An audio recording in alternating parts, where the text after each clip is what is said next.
bunch of losers. I'm gonna make some chicken fried steak. So knock off what you're doing and watch what I'm doing. You usually use cube steak, but believe it or not, I couldn't find it at the grocery store. So I am using blade steak. Very inexpensive, trust me. And then I'm gonna whack the shit out of it. Okay, I'm gonna make it look like a cube steak.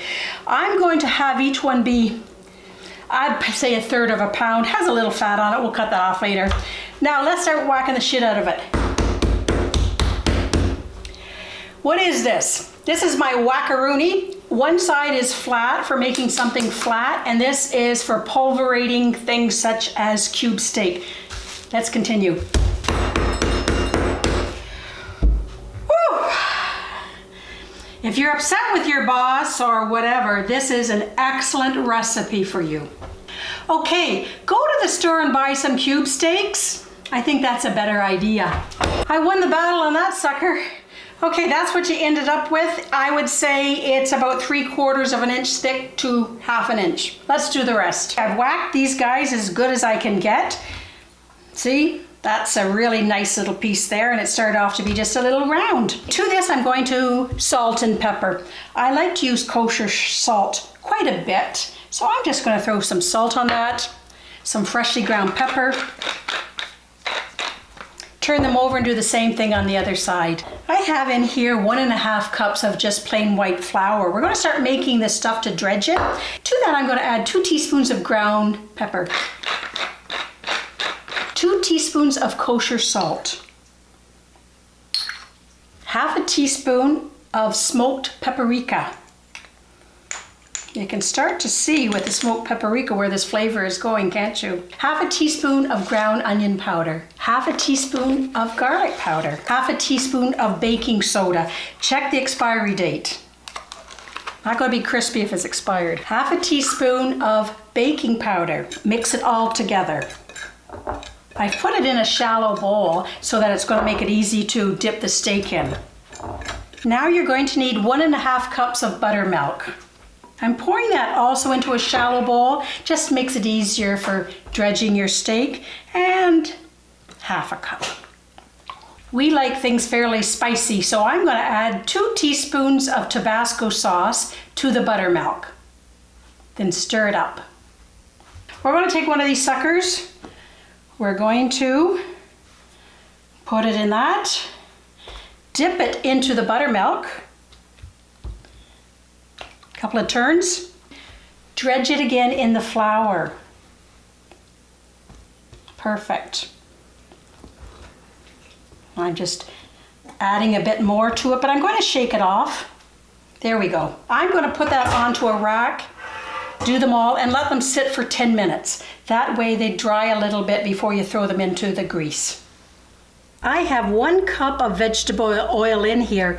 Don't put any more than about 1/4 of an inch above the pan bottom. I'm going to put a piece of bread in and see if it sizzles. Okay, that's nice. That's crispy. We're ready to drop in our meat. I'm just going to hook one at a time. Put it in. Love the sound of that. Don't overcrowd your pan. No more than 2 at a time. I'm going to give it about 3, maybe 4 minutes on each side. In the meantime, I have the oven warming at about 225 degrees, 250 max. I'm going to make sure that as I take each one off, I'm going to put it over here on my prepared pan, pop them in the oven so they stay warm. That's lovely and crispy. Let's do the other side for about 3 minutes. You can keep them on longer depending on how you like your meat. We like ours a little medium rare.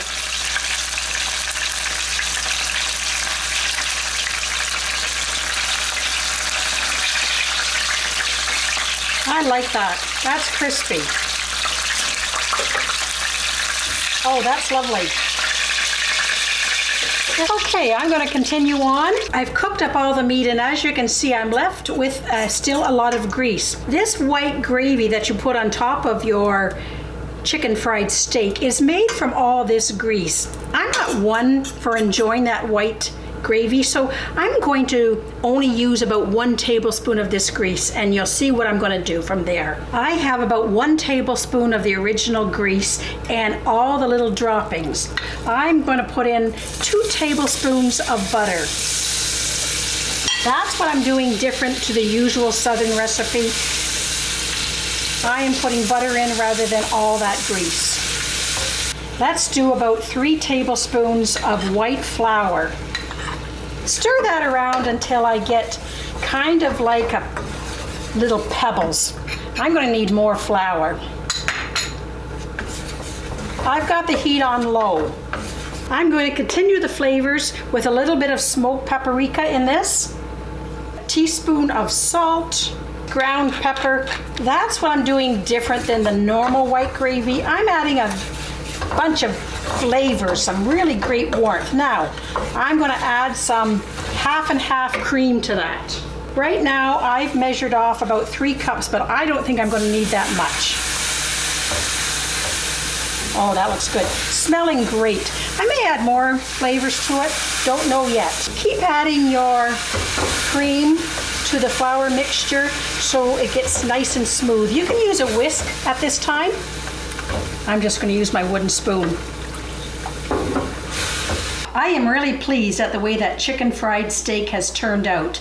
And now we're just going to pour our hot gravy on it. Oh golly, that looks super. That is my cut on chicken fried steak. Enjoy.